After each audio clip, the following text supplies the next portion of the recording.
안녕하세요. 로맨티스트의 신동희 변호사 김장천 변호사입니다. 네, 오늘은 미성년자 의제강간과 네네네. 관련된 이야기를 나눠보기로 했습니다. 아휴, 미성년자 의제강간 참 굉장히 심각한 문제인데요. 기본적인 내용을 말씀드리면 우리가 알고 있는 강간이라고 하는 것은 상대방을 폭행, 협박 등으로 제압하여서 네네네. 그 한거 불능한 상태를 이용해서 그렇죠. 가늠하였을 때 강제로 처벌하는 막 하는 그렇죠. 것을 말하는 거죠. 조항인데 이제 13세 미만의 상대방과 성관계를 가지면 폭행, 협박이 있었는지 상대방이 한거 불능 상태였는지 그런 것을 고려하지 않고 만약에 상대방과 합의하에 성관계를 가진 것일지라도 강간에 준하여 처벌한다는 것입니다. 맞습니다. 강간보다 더 엄격하게 처벌한다는 거죠. 네, 최근에 미성년자 의제강간 관련해가지고 청소년 의제강간도 이제 설립이 되었거든요. 네. 그게 뭐냐면 19세 이상의 성인이면 13세 이상 16세 미만의 청소년과 합의하에 성관계를 나누어도 처벌이 된다는 내용으로 처벌이 신설되었습니다. 네. 13세 미만의 경우가 네. 이미 규정되어 있는데 왜 13세, 16세를 따로 규정을 했는가 궁금해할 수도 있을 것 같아요. 네네네네. 근데 그것은 13세 미만인 경우에는 예를 들면 뭐 피해자가 여성이고 가해자가 남성이라고 규정을 하겠습니다.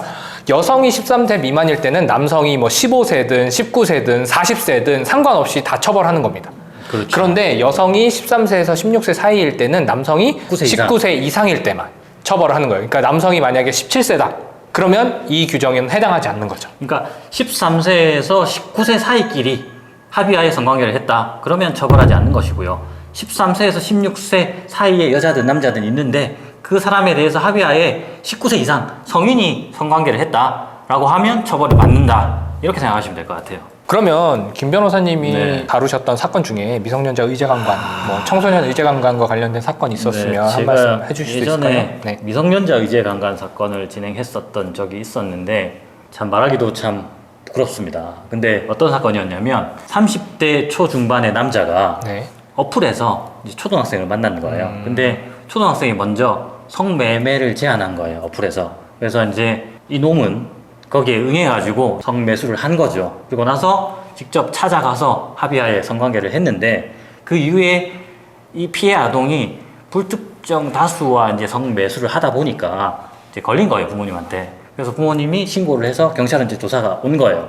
경찰에서 이제 전화가 왔을 때 누구 맞습니까? 누구 해당 어떤 장소에서 관계를 맺은 거 맞습니까? 한 번에 대해서 얘기를 했어요. 성관계 한 번에 대해서. 그래서 맞다. 이러고 난 이후에 이제 저를 찾아온 거예요. 그런 이제 이분이 저한테 말을 하면서 나는 사실 초등학생인 거 몰랐다. 이런 거 하시는 분들은 꼭 네네네. 이게 어린지 몰랐다. 뭐 13세 미만인지 몰랐다.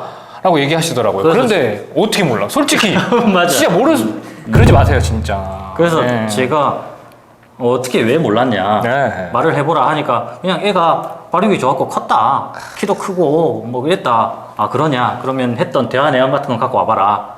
그래서 보니까 대화 내용에 이미 다 암시되어 있는 그런 것들이 있었어요. 그리고 사건을 파악하다 보니까 그 한 번이 아니고 한 번 더 하기 위해서 초등학교 앞으로 직접 찾아간 거예요. 에이, 초등학교. 그러면 초등학교 앞으로 찾아갔잖아. 그럼 초등학교에서 중학생이 나올 리가 없잖아요. 그러면 인식할 수밖에 없지. 그래서 무죄를 다툴 사안이 아니고 이건 인정해야 될 사안이다. 무슨 초등학교 선생님인 줄 알았나? 말도 안 되는 소리 하고. 그래서 그 이후에 혐의를 인정하는 방향으로 정했고 나머지 한 거에 대해서도 미리 우리가 자수를 하자. 이미 수사기관은 다 확보하고 있을 것이다. 라는 조력을 했죠. 그래서 이제 자기도 알겠다. 인정을 했고 그리고 나서 경찰 조사를 같이 갔어요. 그리고 나서 아니나 다를까 나머지 사건에 대해서 다 알고 있었죠 이미. 수사기관이 부를 때는 증거를 다 확보하고 부릅니다. 섣불리 무죄 주장하면 안 돼요. 다 확보하고 부르는 거예요. 그래서 가서 인정하고 조사를 받고 난 이후에 어떻게 됐겠어요? 곧바로 구속됐습니다. 어찌됐든 그만큼 제가 무거운 거예요. 구속 수사를 받았고 그 과정에서 제일 중요한 거는 이제 변호사가 조력해야 될 부분이 방향은 이제 인정하는 방향으로 갔어요. 그러면 합의를 해야 될 거 아닙니까? 그런데 이제 금액이 크잖아요. 성폭행, 특히나 미성년자 의제강간의 경우에는 형사 합의금이 상당히 크거든요. 부르는 게 사실 값이라고 보면 돼요. 그리고 또 네. 상대방이 합의를 원하지 않을 수도 있고. 맞습니다. 이제 변호를 하다 보면 일단은 내가 변호하는 피의자, 피고인을 위해서 네. 어쨌든 형량을 줄여주기 위한 노력을 하게 되잖아요. 맞습니다. 어쨌든 혐의를 인정하고 반성하는 사안으로 내가 수임을 했기 때문에 무죄를 다투는 사안이 아니고 그러면 우리가 도움 줄 거는 합의를 위해서 최선을 노력해야 되는데 합의가 안 들어가면 이거는 구속 수사잖아요. 무조건 실형이거든요. 합의를 위해서 피해자의 국선 변호인이 이제 있었어요. 그 변호사니까 변호사끼리 합의금 조율이 좀 원활하거든요. 그래서 처음에는 이쪽에서 이제 부모님들의 대리해서 8천만 원 안 된다. 우리 한 1, 2천만 하자. 저쪽에서는 5천만 원, 뭐 3천만 원만 하자. 계속 이렇게 조율을 계속 핑퐁을 한 거죠. 그렇죠. 합의금 같은 경우에는 결국에는 액수가 맞습니다. 합의가 되어야 되기 때문에 그 과정이 조금 필요한 것 같더라고요. 그리고 합의가 되고 나서 처벌 불원서가 들어갔을 때도 판사님도 그걸 고려하세요. 합의금을 얼마를 줬냐? 단순히 뭐 100만 원 주고 합의했냐? 처벌 불원서만 받았냐? 아니면 뭐 3천만 원 줬냐? 5천만 원 줬냐? 이런 거에 따라서도 형량이 결정이 되니까 그래서 결국에는 이쪽은 2천만 원에 합의가 됐었어요. 이게 굉장히 낮은 금액으로 합의가 된 사안입니다. 그래서 이분은 집행유예로 나왔어요. 징역 2년에 집행유예 3년, 뭐 사회봉사 프로그램, 성폭력 치료 프로그램 이수 명령 뭐 이런 것들이 부착이 돼가지고 나왔었고 그 이후에 이제 집행유예 되고 난 이후에 나와서 저희 사무실로 계속 수박을 보내주고 계세요. 여름에 고맙다고. 그래서 너는 정말 죽었다가 살아났다 생각해라. 앞으로는 정말 이런 거 하지 말아라. 그렇게 말했던 적이 있습니다. 앞으로 사무실로 오는 수박 먹지 말아야겠다.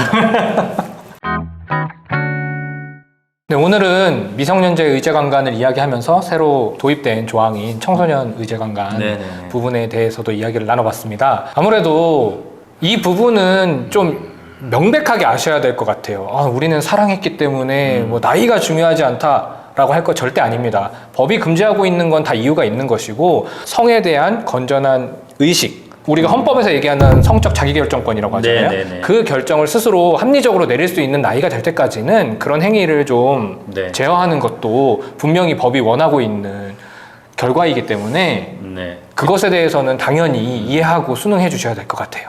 특히나 이런 범죄는 아까도 얘기했지만 재범의 위험이 높아요. 아동에 대한 이런 성범죄는 소아에 대한 기호증이 있기 때문에 그런 범죄를 저지르는 경우가 많거든요.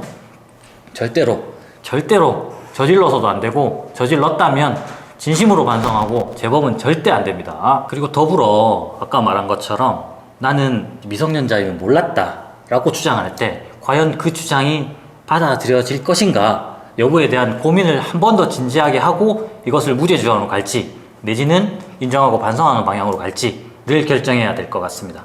네, 오늘은 여기까지 말씀 나누겠습니다. 감사합니다. 감사합니다.